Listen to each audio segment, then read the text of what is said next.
Fights of Fantasy, a fantasy miniature war game by Christopher Reichenbach of the Tactical Tabletop. We've been talking about this for several weeks. It's high time we put some figures on the table. Because this is a standalone episode, we're going to go over the abilities and the forces one at a time. Let's start with the Dank Elves. Because this is a fumble through, we don't have any of the turbocharged extra upgrades, champions, leaders, bannermen, musicians. The only concession we've made is one wizard here. He is a superior magic melee boy. So he's got the giant sword. That comes with 60 mana points. Most spells are going to cost about 10 to 20 points. So he's going to be able to pop off 3 or 4 spells. We did buy him a magic wand. It's actually a magic burning heart, I think, that he probably ripped out of one of the Mon K. And that gives him an extra 30. So he's sitting on a total of 90 mana. He has a +2 on his magic and a +2 on his melee. He has a +1, no real morale bonuses, and then we have 4 units. We've got a unit of melee guys with big swords. They do 1 extra damage. Doesn't really matter in this battle, but it is significant if they go up against any giants later on, or big figures. We have a unit that has hand crossbows. Those take 2 turns to reload. They have a fairly limited range. We'll go over all the abilities as we go through. But crossbows, sword. These guys are melee boys with 2 swords. They get 2 attacks at +1. And then these guys with the spears, of course, they have spears, will adhere to all the rules thereof. Most of the guys on this side of the table have heavy or medium armor. And I think there's one other. The scouts here are immune to the forest. These melee and missile guys, they can walk through forests with ease. This guy, after he casts a spell, he's got to do nothing for 2 full turns. He's just got to catch his magic breath, I guess you could say. Anything else we need to worry about here? The spears give you +2 to combat when you deliver or receive a charge. I really like the way this guy's collar is up around his mouth. Sometimes he looks kind of like he's got his back turned sometimes, but kind of an interesting look. I really like these guys. They're from Splintered Light. Let's take a look at our goblins now. Oh, before we do, sorry, I almost forgot one thing. I said these guys, there's 15 of them. There's only 12. I thought I had 15 spear figures. These units are built for Dragon Rampant, so 12s across the board. Yeah, all right, that costs 45 points. They're really sitting on somewhere around 1150. The goblins outnumber them point-wise, but where these guys are mostly superior, they're all superior across the board. They cost more, but there's actually, technically, I think fewer of them. Well, let's count. 48, 49 altogether. How many goblins do we have? 24 is the magic number. These spear guys up front are from Pendraken's 15mm line. I know they're well known for their 10mm figures. They do have a select few 15mm figures. These guys are great. They pair really well with the Splintered Light. Now, what I've done is I've tweaked the numbers a little bit. I have a unit of 9 spearmen. And you see these guys with the banners? They actually come in a pack with these 3 swordsmen. But because they look like spears, what I'm going to do is I'm just going to say, you know what, we got 2 units of spears. We got a total of 15 spearmen. Now, the spearmen are more expensive than the swordsmen, so we're actually upping the number of goblins. It's all right? We're all friends here. We're just learning. We're just trying to see how the game works, and I think these goblins are underdogs. Speaking of dogs, when I say there are 24 figures on the table, there's actually 48, because the mounts and the goblins are 2 individual figures. As I explained in my last video on Fights of Fantasy, we're not going to fiddle around too much with what happens when a goblin is killed, what happens to his mount. Most of the mount rules assume that the mount is just going to kind of wander off. That's what we're going to do. But while the goblin is still there controlling the wolf, the giant wolf, the warg, if you will, they're going to have 2 attacks, one for the goblin and one for the wolf. Now, bear in mind, the wolf gets a +2, the goblin spear. On the turn they charge, he's going to get an additional +2 because he has that spear.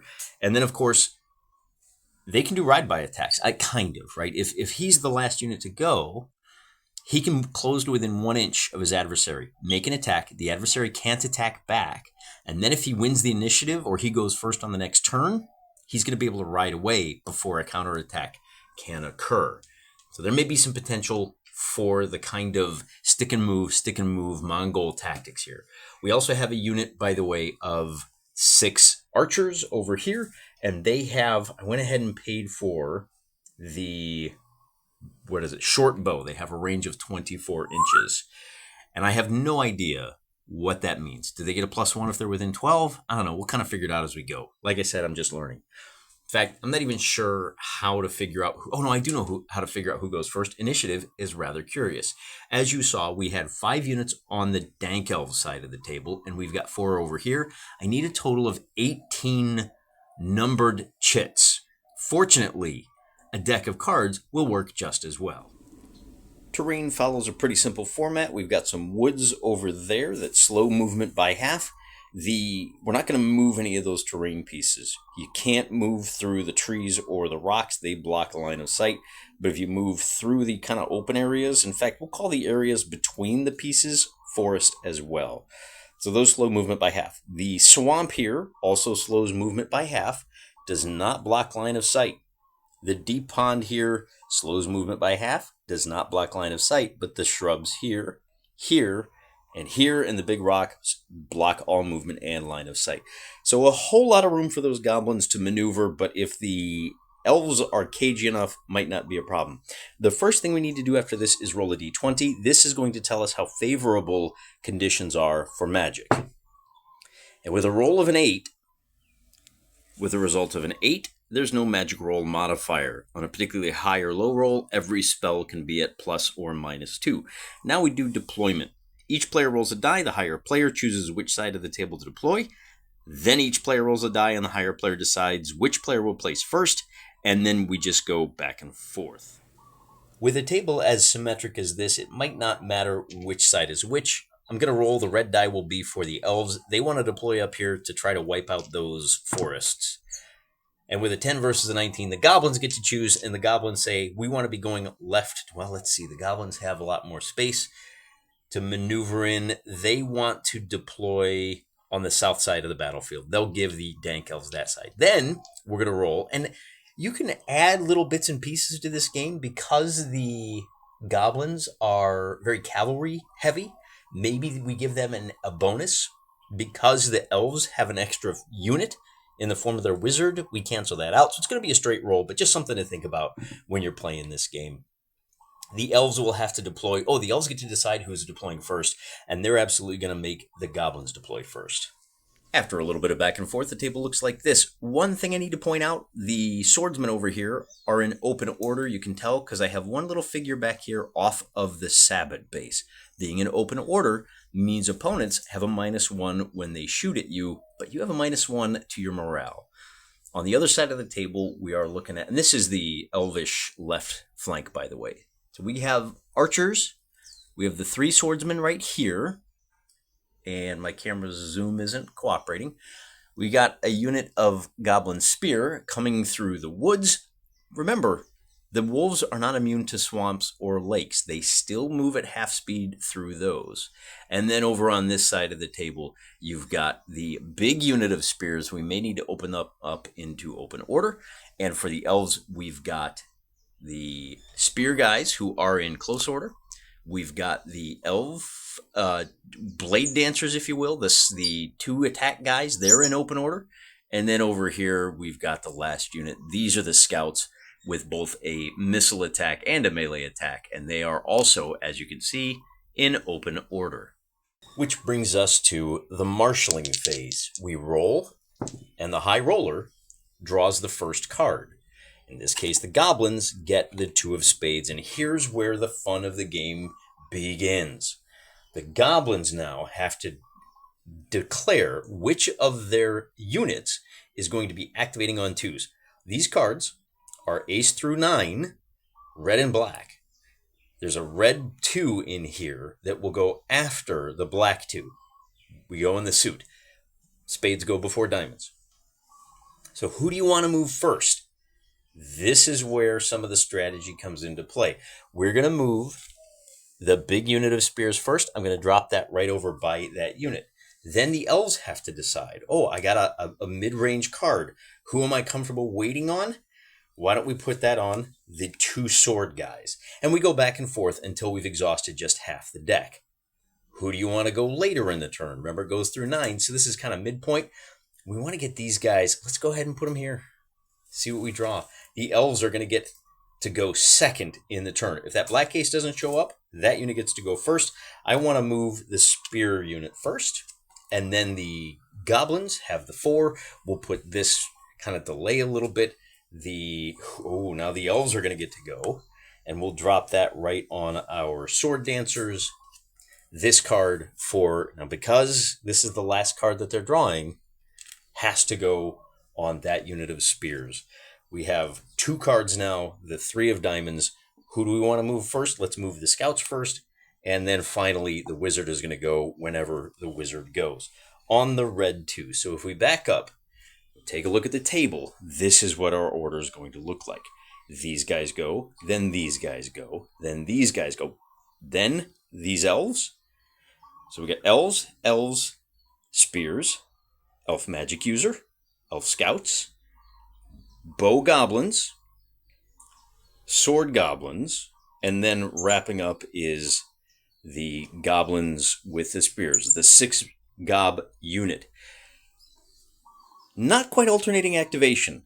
A lot of choices to make here. You have to commit before you're fully ready. Very interesting way to incorporate the fog of battle into the turn order.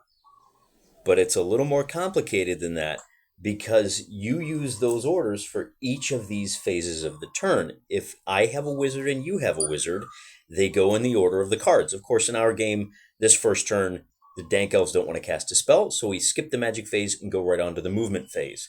Everybody moves in the order of the cards, and then we go to the missile phase. The Dank Elves have just moved up in a line. Big differences here. The Shooty Boys are now they're still in open order. That way we can fire a lot more shots without having to worry about that -1 modifier for the back rank. These 2 units have closed ranks. They've formed up. It's figures moving individually at this scale. Likewise, they started off in close order, but they've opened up. Actually, do these guys want to open up? I don't think they do. I think that we're just going to leave them buttoned up tight. They need that morale modifier. A little bit of dancing around here. The 6-man unit of spears is sweeping around the flank to come crashing down this way. The goblins have effectively refused this left flank, and they're going to come try to overwhelm this side of the board. The wizard now has his line of sight blocked to all 3 of these units, but he's going to have an open shot at the bow guys. Likewise, the bow guys with a range of 8-9 inches are going to have an open shot down here on the big swordy boys. Bear in mind, the sword guys are in open order. That means that the goblins are going to be at -1. Because all of our shooters moved, they cannot fire during the missile phase. There's no melee to contend with. So we look at our rule book, and the next phase is morale, and then maintenance. And maintenance just means pick up the cards and repeat the process here on turn number 2. So we roll for initiative, so to speak, and the first card is going to be drawn by the elves. And the elves say, here's where things get interesting. I might want to move these guys first, but shoot with them last. I can't do everything I want. I can only do anything I want. Because we want to take that first shot with the bow guys, I'm going to drop this on the archers. The goblins really want these guys to move up so that the sword boys have a free reign. They're going to hope for a better card.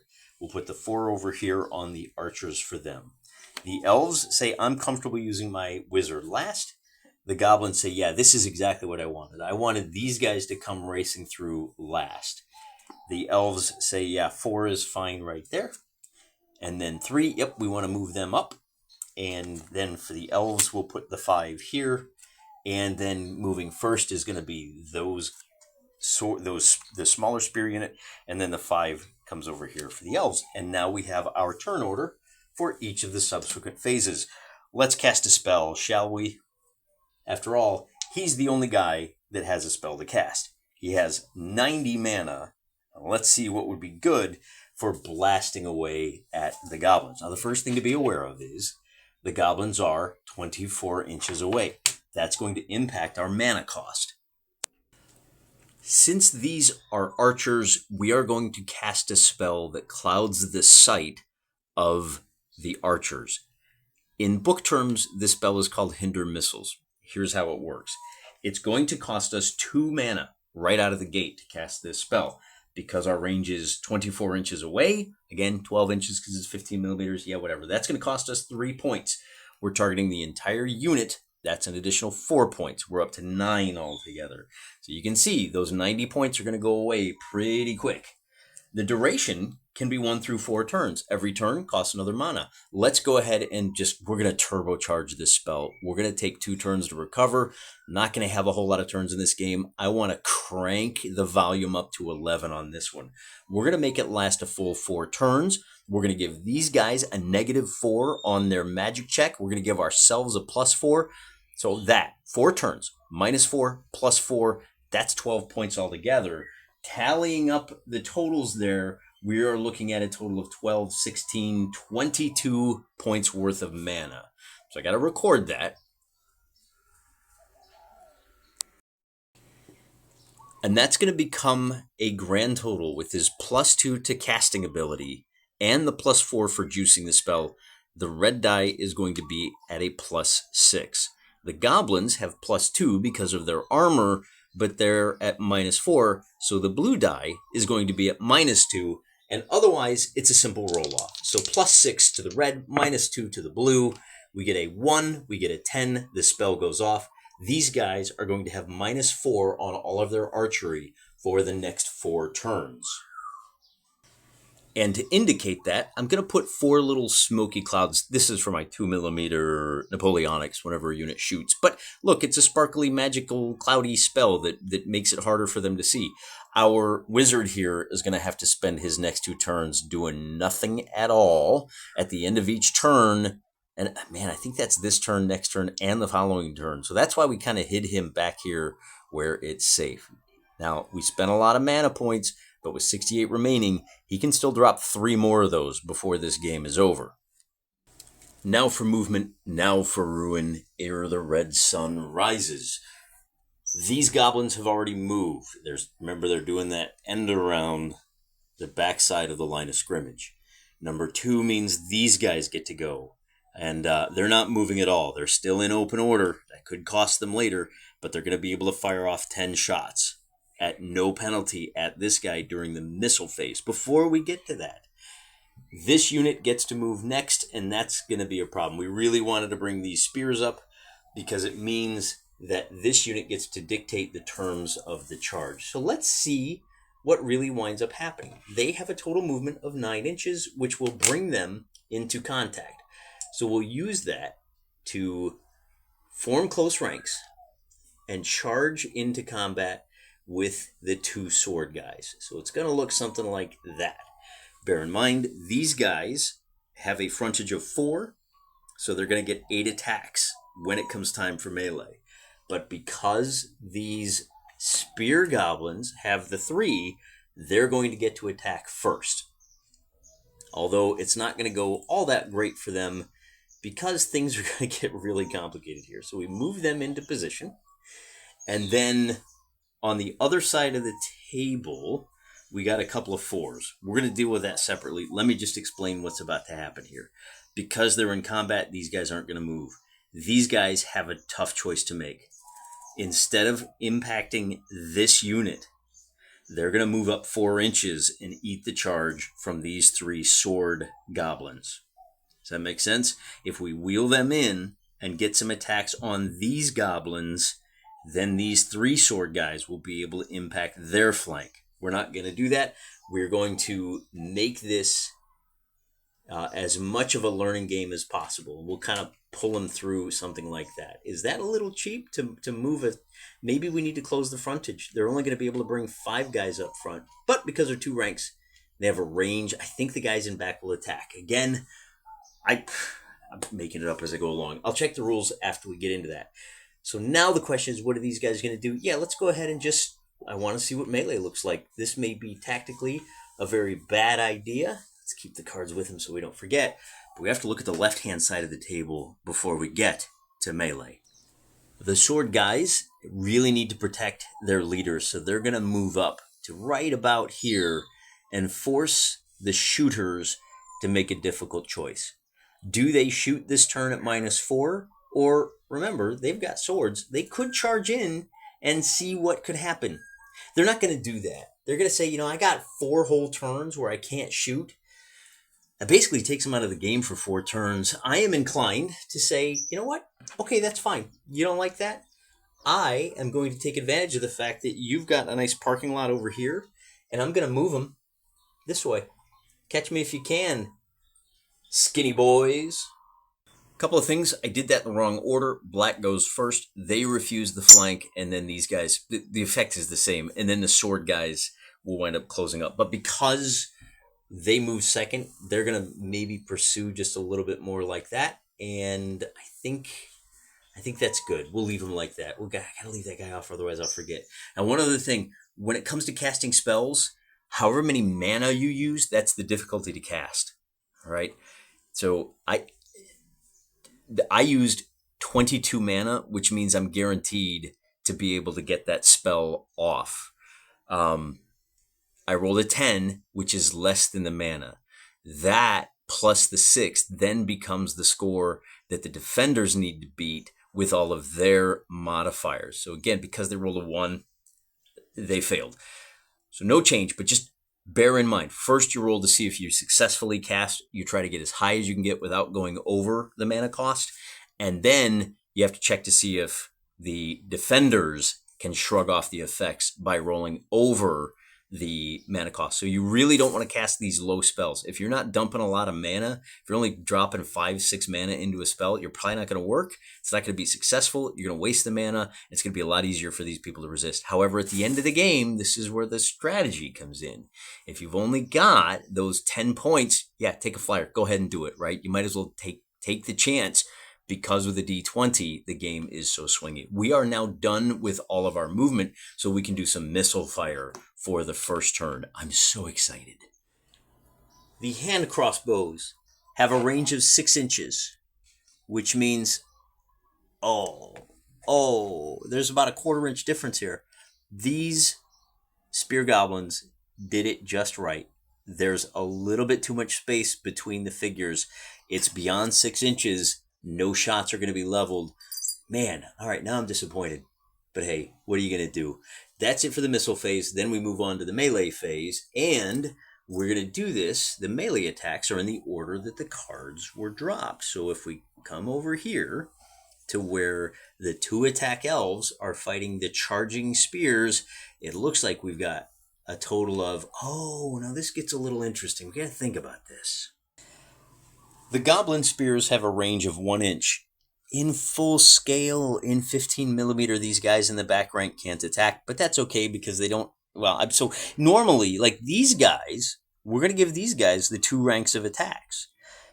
I think this is justified. The wolves are very big. The spears are very short, comparatively speaking. We're going to get 4 attacks onto this unit, and you go figure by figure. We've got 4 versus 4, except on this attack, we're going to have 4 attacks from the goblins, and we're going to have 4 attacks from the elves. Now, rules as written, you go and you do this one, and then you do this one, and then you do this one, and then you do this one. So we're going to kind of have to do that. Because these are opposed rolls, we're going to have to roll matched rolls. Before we do that, we need to calculate what all of the bonuses and penalties are for each of these guys. This is the turn that the spears charged. They are going to be at a total of +3. 1 for the skill, 2 for the charge. These guys, for their defense, are going to be at a total of, they are wearing, the 2 attacks guys, heavy armor, they're going to be at +3. So +3 versus +3, and we're going to roll 4 times from left to right. On an 18, the elf wins. On a 19 versus 12, the elf wins. On a 3 versus 13, this elf is going to lose. And then on a 12 versus a 6, the elf is going to win. So 1 casualty. Remember, it does 1 point of damage. Except we're not really done because the wolves get an attack as well. So we're going to have 3 more attacks. The wolves, however, are not going to be at +3. We just used their basic melee of +2. They are going to be doing 1 damage. They get the 1 attack. So it's +2 to the white. In other words, the white die, and a 20 is an auto kill. So this guy is going to go down. And then we have two more. 15 versus 22, the elf survives. And then we have a 7 versus 15, so this elf survives. So 2 casualties to the elves. Then we take a look at these spears. Now again, I've got a total of 5 guys attacking 3 goblins. So in this case, the being charged means the spears are going to be at an additional +2. So the superior spears for the dark elves, they're going to be a total of +4, compared to the sword boys. The common sword gobs are at +1. Oh, I'm sorry. The sword gobs have medium armor and a shield, so they're at +3. So a total of +1 for the elves. And we'll go 5 versus 3 to start with. We get a goblin win. We get a goblin loss.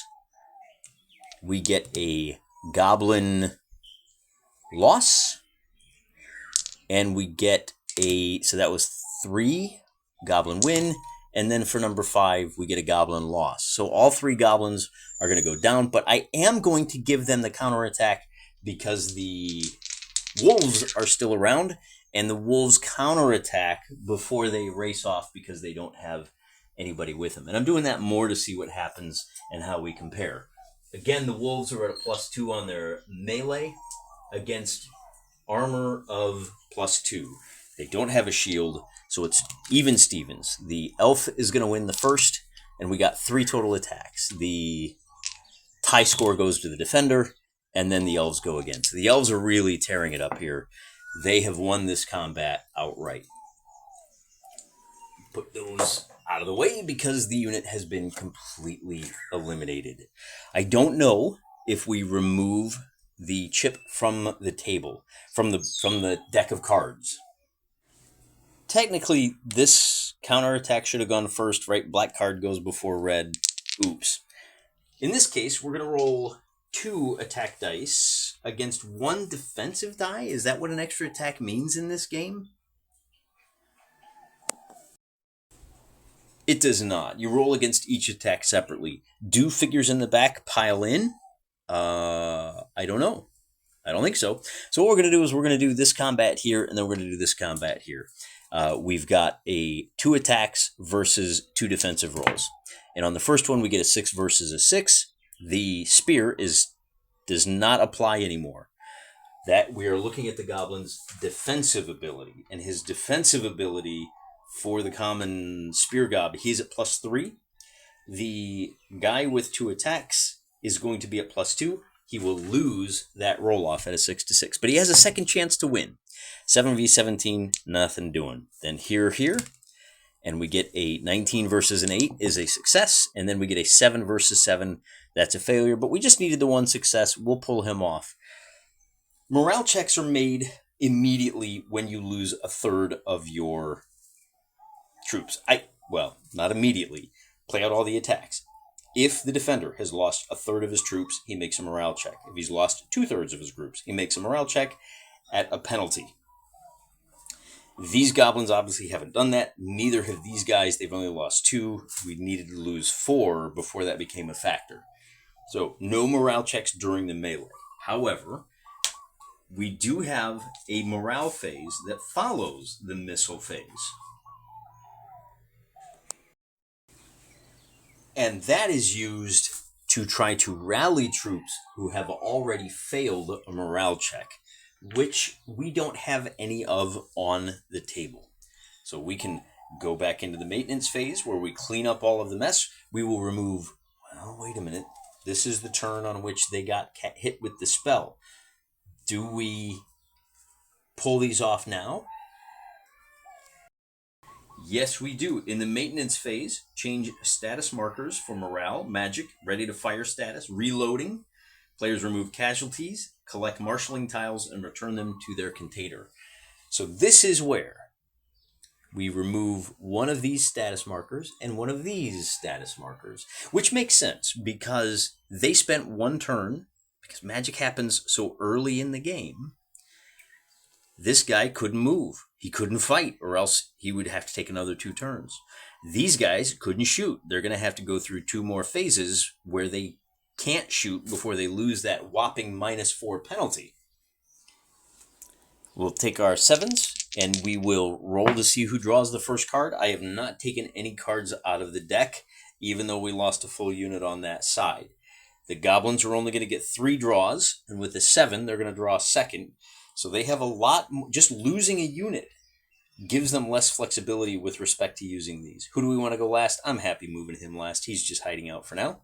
Now the goblins are going to say, I want to move. I don't like any of these possibilities. I want to attack first down here. I guess we'll drop those guys there. They're still safe from the bow shot. The archers, yeah, in fact, these guys are going to be in trouble because they're about to get charged.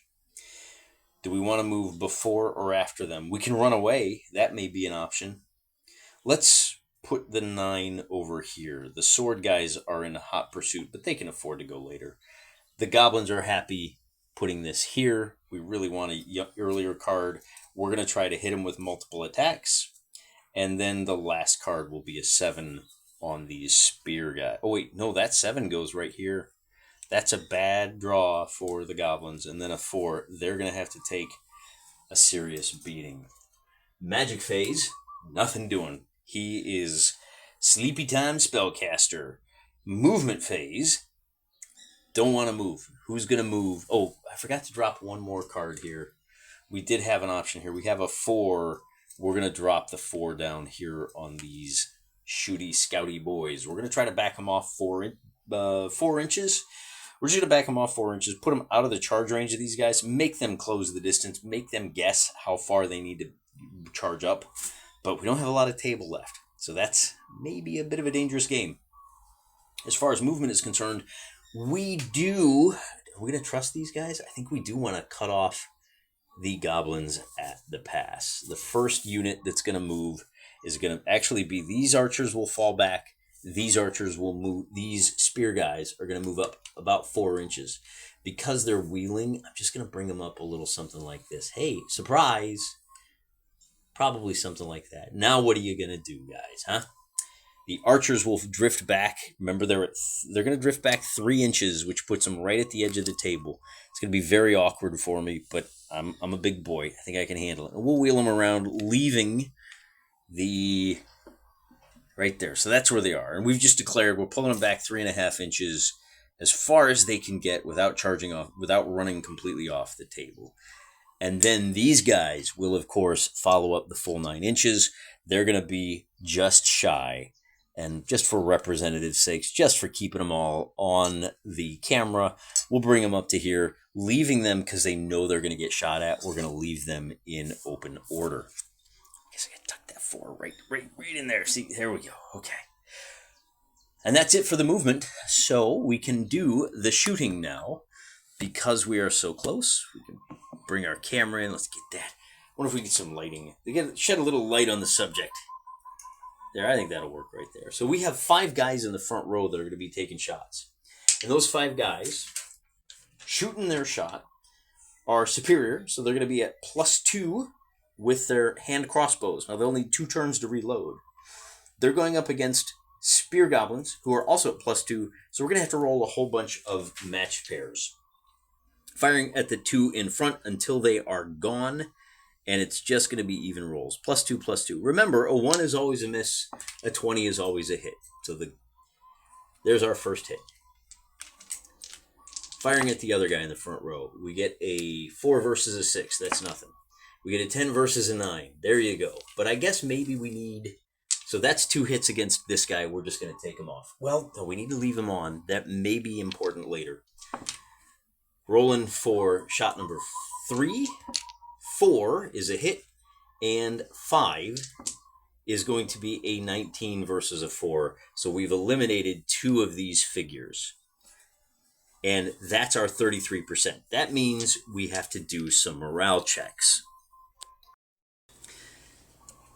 The goblins are at -1 because they're in open order. This is a simple roll-off.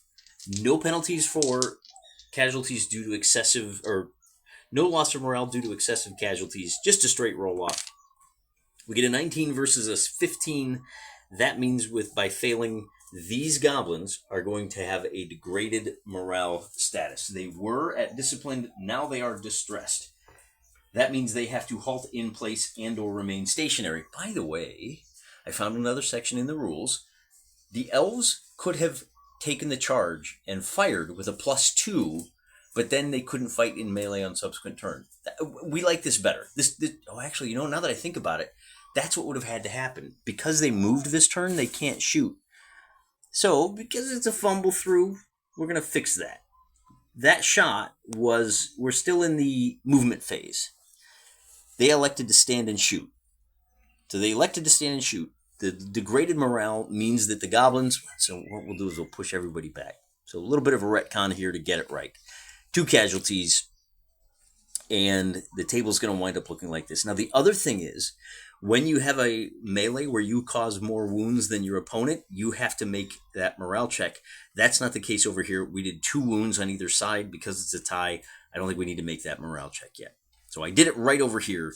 And now that we just received the charge, these guys they have to take 2 turns to reload. Not going to happen. And these goblins, because they are distressed, we're going to drop a single yellow chip. Hey guys, in the morale phase, we'll see what happens. But we're not to the morale phase yet. We are in the melee phase. And that means over here where I forgot to show you the goblin archers charging into combat with the big spear guys. Because the goblins go first, they can assume close order. They're going to get a total of 8 attacks against the 4 guys in the front rank. They are only at plus... Oh man, because they charged, they don't have the right ability for it. And those guys, the missiles are at 0. And the goblins, the first 4 attacks here are going to be... We're just going to do 1, 2, 3, 4. We'll see what happens. The blue die is going to be at nothing. The red die is going to be at +2. The sword guys, +3. The sword guys have heavy armor. So it's +3 to nothing. We roll 4 times. We get an elf win. We get an elf loss. We get an elf win. And we get an elf loss. So 2 and 4 are going to die. And we have 2 more chances. It's going to be at +2 now on the blue die versus +3 on the red die. Those are both cocked. Let's re-roll. The goblin is going to win this combat, and the wolf, and the wolf is going to win this one. So all 4 of our front rank are going to die. That is the first melee we have to contend with. Now we can contend with this melee over here, where with the 2 of spades, see that 2 of spades? These guys, I think we pile in now. I'm very uncertain. Maybe they piled in on the movement phase. Maybe that's how we approach this. Is this like chainmail where you can kind of start to overlap your enemy? I don't know. We're going to make 2 attacks, and these guys will pile in as well. So it's going to be 2 attacks against the goblins right across the board. And it'll be 1 against the goblin who's riding. And this is kind of important, isn't it? The goblin riding wins, and then the second attack will be a 19 versus a 6. So these 2 guys fought to a draw. And then on the second one, it's 2 attacks, and we get a single casualty here. And then on this guy, he's attacking the same figure he's in base contact with, because I want to get 2 victories. We didn't. So we've only done 1 casualty so far. That's going to be important for the morale, I think. And then we do 1 casualty here, so that's 2 altogether, and then 2. So we did a total of 3. The game is kind of creaking along here with the mounted figures. Not treating them as a single figure, it's getting to be a real problem. Maybe I should be using wound counters, and dropping a wound means the goblin can't attack anymore? Or does it mean the wolf can't attack anymore? It gets a little complicated if you don't have enough figures to represent that. That's the end of that attack. And then the wolves are going to the goblins now get to counterattack. So it's going to be 2 attacks. 1 is going to be at a relative +1, which will fail. The other one will be at a relative, okay, so that's a success. We don't need to know. And then over here on this guy, it's going to be 2 1s, so nothing happens. Everybody fails. And then it's going to be a tie of a 6 versus 6 again. So that's the wolf attacking the blade guy. The wolf is at +2. The 2-sword fighter is at +3. He wins. So no casualties. We have now done a total of 3. That forces a morale check here right now. A 1 is an automatic failure. In fact, it might be a critical failure. It doesn't look like it on a closer review. Wait a minute. 1 is for the elves. So nobody's distressed. They're fine. They're going to be okay. However, during the morale phase, we do have to check the morale of these guys over here. So we'll roll. They get an 18 versus a 14. They are going to recover their morale, and they'll be fine. Then we remove our Sleepy Wizard. We remove the Wizard Rest token, and we remove this. And that will end the turn. I didn't give these guys an attack because there's nobody in contact with the archers. You've seen how the cards work.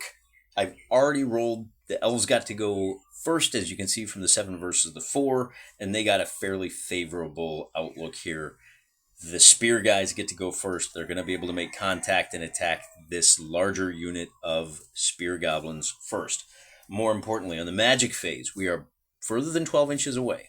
But for the low price of 18 mana, we can cast Help Our Friends. We're going to try to give them a +4 to their melee for the next 4 turns. We need to roll under an 18 to succeed. With a 17, we just barely succeed. Actually, it becomes a 20 because I forgot he's got a +2 to that check. So automatically successful. For the next 4 turns, I'm going to drop a green. We are at +4 for this unit. That's it for magic. Then we do movement. And these guys move first. They are within 4 inches. They're going to race down, and they're going to contact these goblins right here. These goblins can't move. The only other person that can move, oh, by the way, he has 2 more sleepy tokens. But he still has 50 mana left for this battle. The goblin archers can shoot. Well, they can't. They can shoot at -2 now. No, they're still at -4, right? They get to move, so I guess they move to contact, and all I'm going to do is bring these 4 guys up. I think this battle is just about over, to be honest with you. Because the only other thing to do is bring these guys up. And because we are charging, we are going to be at a pretty good clip. The elves have already charged, so we can't do anything about that. And then it becomes just a case of we're going to roll some melee. We're going to have 4 guys attacking over here. Then the goblins are going to attack. Then these guys are going to attack. Or I should say these guys, the goblins, then the archers, then the swords, then these heavy guys over here. But I'm not going to play that out because the goblins have already lost a grand total of 8 figures. And unless the dice begin to go completely against them, remember, they didn't charge, so all of these guys' attacks are only at +1. We got 4 attacks that are going to be at +4. All of these attacks are going to be at a total of +6. I just don't see any way that this unit is going to be able to survive more than a couple of turns in that case. We might have limited success over here, but having already lost a third of the units, it's not going great. I still haven't found the game in which these goblins are, well, you know what and here's the other fun thing. They could stop right here because they have the spears. But because the elves get to move last, this is part of why the elves have the advantage. The elves can make contact, and they still get to make their attacks. You really need to move last. If these cards were swapped, the conditions have to be just right. It's really hard to wield these slippery guys. The cards have to come up right. Go last. In fact, all of these low cards, you can see the goblins, right? Maybe they should have dropped the 2 over here. But how would you know that, depending on the order? So, an interesting game. There's a lot of really interesting things going on here. I'm not wild about having these 5 guys in contact with these 5 guys, and there's 2 attacks on either side, and I just have to keep doing matched rolling, particularly with D20s. And this may be a subtle thing, but given that the D20s roll and just take their time. That half a second isn't a whole lot of time. But if I've got 20 rolls on each side, that's an extra 30 seconds of just dropping dice and comparing numbers. I've got modifiers on each of the dice. I have to worry about whether it's ones and 20s. There's a whole lot going on. Look, just give me 5 across the front, 5 across the front. The individual modifiers based on the ranks make things a little more complicated too. I don't understand how the pile-in works. That's a fairly common and typical rule that you see in miniature war games. Kind of a hole in the rules. If I were to prepare an errata, I would put something in there for, in the case of close order troops, casualties come off the rear rank, and we're really concerned with, because it's representational, it's fine. Everybody knows how that works. But if you don't make it explicit, it gets to be a lot harder. So, not a bad game. I really like this activation system. I really like the fact that there's a lot of back and forth. I think it's a really good hybrid between I go, you go, and the kind of alternating activation. It's not I do all my stuff. It's one of us does all his magic, then the other does all his magic. And it's chaotic, but you have some control over that chaos. Very interesting stuff going on. Remember, the name of the game is Fights of Fantasy, and if you pick up a copy and you tell our good friend and host, Mr. Christopher Reichenbach, how much you enjoy the game, if you pick it up, tell him Mr. Wargaming sent you. Until then, I'm praying for you.